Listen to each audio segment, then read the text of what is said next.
Welcome back to Cooking in the Boot. On today's episode, we're going to learn the basics of making a roux.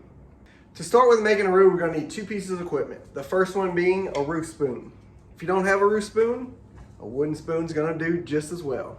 The second thing being a heavy pot. That can include a ceramic coated cast iron pot like this one, or a regular cast iron pot, or a Magnolite type pot. Be careful using a pot that's too thin or too lightweight, because it's going to heat up way too quickly and you might burn your roux.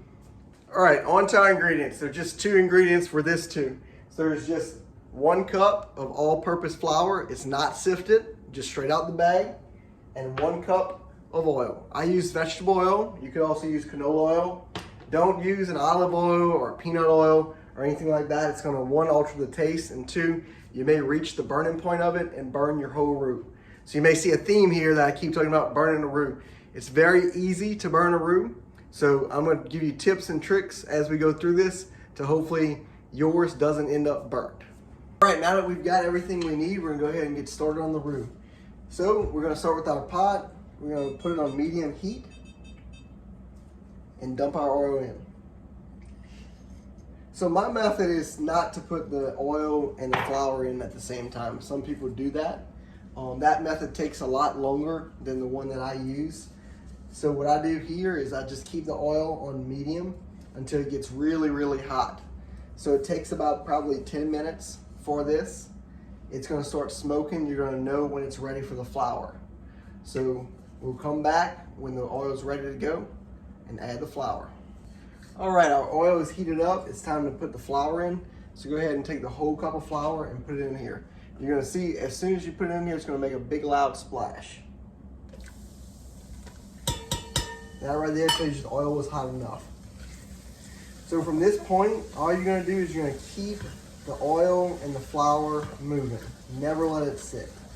So the first step, you got to make sure that it's mixed really well and that there's no clumps from the flour.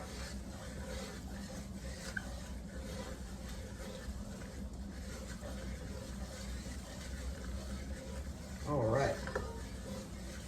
So it looks like it's mixed pretty well. So what we're going to do here is just keep stirring it. It's going to probably take about another 8 to 10 minutes to get this roux where we need it.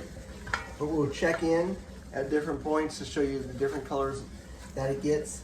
We're now 3 minutes into this, and you can see it's starting to get thicker and it's starting to get a little more brown.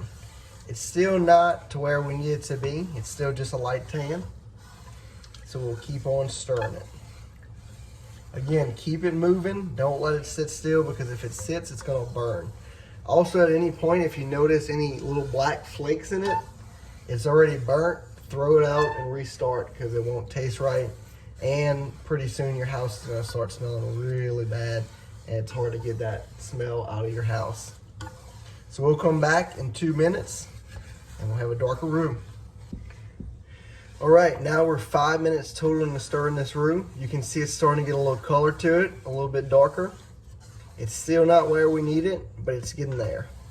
So if it looks like this at this point, you're doing it right. Just keep stirring and you're almost to the finish line. All right, we're 7.5 minutes in, and this is the color you're looking for.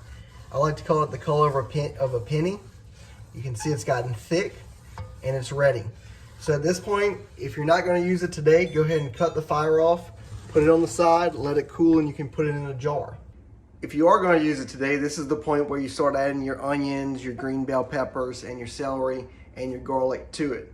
So right now, you've got the foundation to go ahead and go to my other YouTube video of meatball stew and build that one successfully. Again, if you've got any questions, let me know. And there you have it, the basics of making a roux. Join us next time on Cooking in the Boot.